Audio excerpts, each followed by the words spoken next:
আমি আগামীকাল তোমার সাথে দেখা করব। I will meet you tomorrow. এই সেন্টেন্সটা কি 100% কারেক্ট? না, আসলে এই সেন্টেন্সটা 100% কারেক্ট না।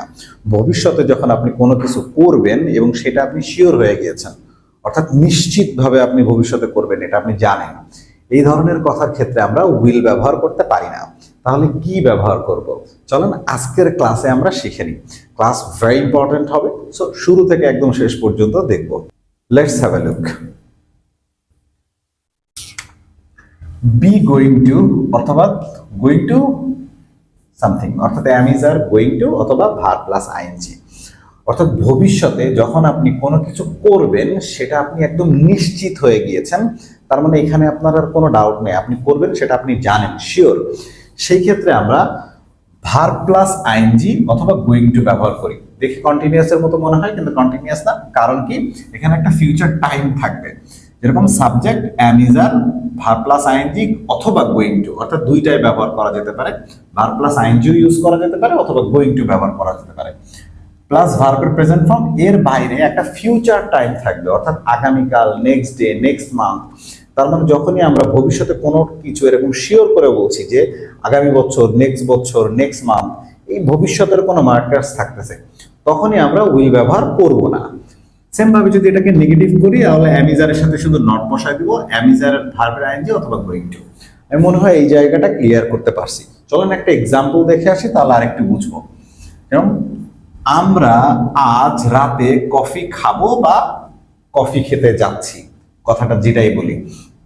এখন খেয়াল করেন যে আমরা আজ রাতে কফি খেতে যাচ্ছি, তার মানে আজকের রাত আমরা একটা নির্দিষ্ট টাইম পেয়েছি এবং আমরা শিওর হয়ে গিয়েছি। তাহলে সেই ক্ষেত্রে আমরা বলবো না we will go to have coffee tonight. সেই ক্ষেত্রে আমরা কি করব? অ্যাম ইজ আর ব্যবহার করব, ভার্বের সাথে আইএনজি দেব, অথবা গোয়িং টু ব্যবহার করে ভার্ব প্লাস ওয়ান ব্যবহার করব। চলেন দেখে আসি। আমরা আজ রাতে কফি খাবো বা খাচ্ছি, তাহলে সেক্ষেত্রে আমরা বলছি we are having coffee tonight, অথবা আপনি বলতে পারবেন we are going to have coffee tonight. So এটাকে যদি আমরা একটু নেগেটিভ করি, তাহলে আমরা কি বলবো? আমরা আজ রাতে কফি খাবো না বা খেতে যাচ্ছি না, এক্ষেত্রেও শিওর হয়ে গিয়েছি।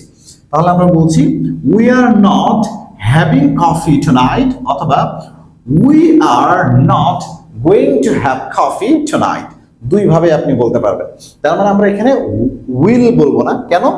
কারণ এই যে আমরা আজ রাত একটা নির্দিষ্ট টাইম, ভবিষ্যতে নির্দিষ্ট টাইম এবং শিওর হয়ে গিয়েছি। পরের এক্সাম্পল দেখি। জন আগামীকাল টেনিস খেলবে, তার মানে আগামীকাল খেলবে, তার মানে সে শিওর। এরকম শিওর হয়ে গেলে আমরা গোয়িং টু অথবা অ্যামিজার করব। যেমন John is playing tennis tomorrow, John is playing tennis tomorrow. অথবা বলতে পারবো John is going to play tennis tomorrow. Both are correct. এটাকে যদি নেগেটিভ করে দেখেন, জন আগামীকাল টেনিস খেলবে না অথবা খেলতে যাচ্ছে না, যেটাই বলি। সো তাহলে John isn't playing tennis tomorrow, অথবা John isn't going to play tennis tomorrow. Good. Next one দেখেন, আমরা আজ সন্ধ্যা মানেও ফিউচার, আজ সন্ধ্যায় টিভি দেখবো, তার মানে ফিক্স করে ফেলেছি। তাহলে we are watching TV tonight, অথবা we are going to watch TV tonight. Both are correct. আমরা আজ সন্ধ্যায় টিভি দেখবো না, তাহলে we aren't watching TV tonight, অথবা we aren't going to watch TV tonight.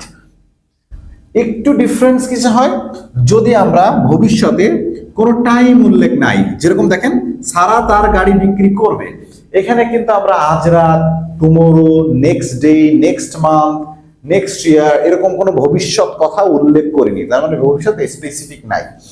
তো যখন এরকম স্পেসিফিক ভবিষ্যতের কথা থাকবে না, কিন্তু আপনি শিওর যে আপনি এটা করবেন, তার মানে আপনার মধ্যে কোনো কনফিউশন নাই বা ডাউট নাই, তখন 100% আপনাকে গোয়িং টু ব্যবহার করতে হবে। সেই ক্ষেত্রে অ্যামিজার প্লাস ভার্ব আইএনজি করতে পারবো না, অর্থাৎ গোয়িং টু ব্যবহার করে এই ধরনের বাক্য তৈরি করব। তাহলে দেখেন, সারা তার গাড়ি বিক্রি করবে বা করতে যাচ্ছে, Sara is going to sell her car. এই ক্ষেত্রে আমরা যেহেতু ভবিষ্যৎ টাইম নাই, আমরা বলতে পারবো না সারা ইজ সেলিং হার কার, তাহলে কাইন্ড অফ কন্টিনিউয়াস মতো হয়ে যাবে, সারা গাড়ি বিক্রি করছে এখন। সো এরকম করবো না, কন্টিনিউয়াস না। ফিউচার টাইম যখন থাকবে না তখন আমরা অবশ্যই গোয়িং টু ব্যবহার করব। আর ফিউচার টাইম যদি থাকে তাহলে আমরা দুইভাবে ব্যবহার করতে পারবো, অর্থাৎ গোয়িং টু বলতে পারবো, am is plus verb ING করতে পারবো। এটার নেগেটিভ দেখেন, সারা তার গাড়ি বিক্রি করবে না অথবা করতে যাচ্ছে না। Sarah isn't going to sell her car. Sarah isn't going to sell her car. Good. পরেরটা দেখেন, আমার ভাই বিয়ে করবে। তার মানে একদম বিয়ে দিয়ে ঠিক হয়ে গেছে, সব রেডি, আপনি শিওর, কিন্তু কোনো টাইম নাই যে আগামী সপ্তাহে, আগামী মাস, আগামী দিন, next day, next month, tomorrow, এরকম উল্লেখ নাই। তাহলে আমরা এই ক্ষেত্রে গোয়িং টু করব, শুধু অ্যামিজার করা যাবে না। যেরকম my brother is going to get married. My brother is going to get married. আমার ভাই বিয়ে করবে না বা করতে যাচ্ছে না, আপনি শিওর, তার মানে বিয়ে ঠিক হয়নি। সেই ক্ষেত্রে বলবেন my brother isn't going to get married. My brother isn't going to get married. My brother isn't going to get married. Hope you have understood. আমি এই দুইটা জিনিসকে আরেকটু জাস্টিফাই করি, আরেকটু ক্লিয়ার করি। অর্থাৎ ভবিষ্যতে যখন আপনি কোনো কিছু স্পেসিফিক বলছেন, সেই ক্ষেত্রে আপনি উইল না ব্যবহার করে গোয়িং টু অথবা অ্যামিজার, ভার্ব প্লাস আইএনজি এবং ফিউচার টাইম উল্লেখ করছেন। এক্সাম্পল দেখে আমি দুটাই বলি। ধরেন আমি বললাম আমি আজ রাতে কফি খাবো, তাহলে যেহেতু আজ রাত উল্লেখ করেছি, আমি কথাটাকে দুইভাবে বলতে পারি। আমি বলতে পারি I am having coffee tonight. I am having coffee tonight, অথবা I am going to have coffee tonight, দুইভাবে বলতে পারি। কিন্তু যখন ফিউচার স্পেসিফিক টাইমটা থাকছে না, অর্থাৎ ফিউচারের tomorrow, next day, next month এরকম থাকছে না, তখন আমরা ভার্ব প্লাস আইএনজি না করে গোয়িং টু ব্যবহার করব মাস্ট। তাহলে আগেরটাই দুইটাই ব্যবহার করব, পরেরটাই শুধু একটা। যেরকম আমি বললাম আমি কফি খাবো এবং আমি এটা শিওর হয়ে বলছি, অথবা আমি বললাম যে বৃষ্টি হবে, শিওর হয়ে বলছি, তখন আমি বলবো যে বৃষ্টি হবে, তাহলে it's going to rain. It's going to rain. আমি কফি খাবো, তাহলে I am going to have coffee. I am going to have coffee. খুবই ভেরি সিম্পল। আমরা কি আজ রাতে কফি খাবো, তার মানে আমরা শিওর হয়ে প্রশ্ন করছি, আমরা কি খাবো, শিওর। তাহলে সেই ক্ষেত্রে আমরা জাস্ট অ্যামিজারটাকে সামনে নিয়ে আসবো, আর বাকি অংশটা সেম থাকবে আগের মতো। Are we having coffee tonight. Are we having coffee tonight, অথবা are we going to have coffee tonight. Are we going to have coffee tonight. Same ভাবে যদি এটা নেগেটিভ ইন্টিগ্রেটিভ করি, আমরা কি আজ রাতে কফি খাবো না। আমরা কি আজ রাতে কফি খাবো না, তার মানে খাবো কি প্রশ্ন করছে, আবার না, নেগেটিভ ইন্টিগ্রেটিভ আগের মতো। তাহলে আমরা সেই ক্ষেত্রে এইভাবে বলতে পারি aren't we having coffee tonight, অথবা aren't we going to have coffee tonight. নেটিভরা এই গোয়িং টু কে গণা ব্যবহার করে, রাইট? তো আপনি চাইলে এখানে গণা বলতে পারেন, যেরকম aren't we gonna have coffee tonight. Aren't we gonna have coffee tonight. Aren't we gonna have coffee tonight? অথবা are we gonna have coffee tonight? No problem, but একটু ইনফর্মাল হয়, আপনি বলতে পারেন, ইটস ফাইন। সেকেন্ড এক্সাম্পল গুলো দেখে আসি আমরা। জন কি আগামীকাল টেনিস খেলবে, তার মানে আমি প্রশ্ন করছি শিওর হয়ে, তাহলে বলছি is John playing tennis tomorrow. Is John playing tennis tomorrow, অথবা আমরা বলতে পারি is John going to play tennis tomorrow. Is John going to play tennis tomorrow.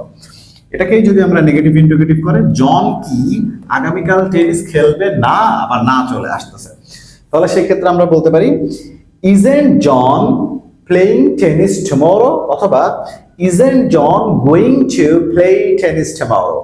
So দুইভাবে আপনি বলতে পারবেন। নাম্বার 3, আমরা কি আজ রাতে টিভি দেখবো। আমরা কি আজ রাত, আজ রাত মানে কি ফিউচার, আজ রাতে টিভি দেখবো, তাহলে বলতে পারি are we watching TV tonight. Are we watching TV tonight, অথবা বলতে পারি are we going to watch TV tonight.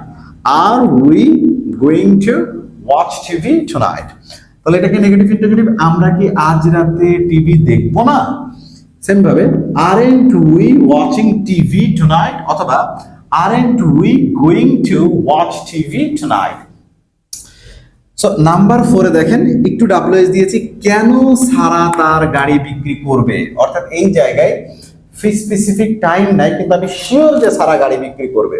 এই শিওর কথাটাকে বোঝানোর জন্য আমরা শুধুমাত্র গোয়িং টু ব্যবহার করবো। এর আগের ক্লাসে বলেছিলাম যদি স্পেসিফিক টাইম ফিউচারে না থাকে এবং আপনি শিওর হয়ে যান যে এটা ঘটতেছে বা আপনি এটা ঘটাবেন, সেই ক্ষেত্রে অবশ্যই গোয়িং টু ব্যবহার করবো, অর্থাৎ ভার্ব প্লাস আইএনজি ব্যবহার করব না। তাহলে ডাব্লিউএস আসলে কি করব? ডাব্লিউএসটা যা শুরুতে বসায় দিব, যেরকম কেন, কেন মানে why. Why is Sara going to sell her car? Why is Sara going to sell her car? কেন সারা তার গাড়ি বিক্রি করবে? পরে দেখেন, কেন সারা তার গাড়ি বিক্রি করবে না, তার মানে সে যে গাড়ি বিক্রি করবে না এটাও আমরা শিওর। শিওর যেহেতু হয়ে গেছে আপনি উইল বলতে পারছেন না, তাহলে আমরা সেই ডাব্লিউএস আগে নিয়ে আসবো। Why isn't Sarah? Why isn't Sarah going to sell her car? Why isn't Sarah going to sell her car? পরেরটা দেখেন একই রকম, কখন আমার ভাই বিয়ে করবে? তার মানে আপনি শিওর হয়ে জিজ্ঞেস করছেন যে কখন করবে, বাট আপনি জানেন না তারপরেও। তো সেই ক্ষেত্রে আপনি যদি নিশ্চিত হন তাহলে ডাব্লিউএস টাকে দিয়ে নিন। When is my brother going to get married? When is my brother going to get married? আবার যদি আমি কখন আমার ভাই বিয়ে করবে না, negative interrogative, when isn't my brother going to get married? When isn't my brother going to get married? এই দুইটা জিনিস পার্থক্য তাহলে আপনি হয়তো বুঝতে পেরেছেন যে আমরা আগের সিকোয়েন্সের সেন্স বলছি, তাহলে আগেরটাকে আমি একটা সেন্টেন্স দিয়ে সবগুলো একটু বলার ট্রাই করি। That would be good for yourself to understand. যেরকম আমি বললাম আমি আগামীকাল এক কাপ কফি খাবো, বা আমি আজ রাতে এক কাপ কফি খাবো, তাহলে আমরা বলতে পারি I am going to have coffee tonight, অথবা I am having coffee tonight, I am having coffee tonight. Same ভাবে যদি আমরা বলি আমি আজ রাতে কফি খাবো না, শিওর হয়ে বললাম, তাহলে আপনি বলছেন I am not going to have coffee tonight, অথবা I am not having coffee tonight, I am not having coffee tonight. Same ভাবে যদি প্রশ্ন করেন আমি কি আজ রাতে কফি খাবো, তাহলে আমি বলতে পারি am I going to have coffee tonight, অথবা am I having coffee tonight. Good. Same ভাবে যদি আমি বলি আমি কি আজ রাতে কফি খাবো না, তাহলে সেই ক্ষেত্রে আমরা বলতে পারি ain't I going to have coffee tonight, অথবা ain't I having coffee tonight। যদি WH দিয়ে আমরা প্রশ্ন করি কেন আমি আজ রাতে কফি খাবো, তাহলে আমি বলতে পারি why am I having coffee tonight, অথবা why ain't I going to have coffee। Hope you have understood. Thank you very much for watching and see you next video.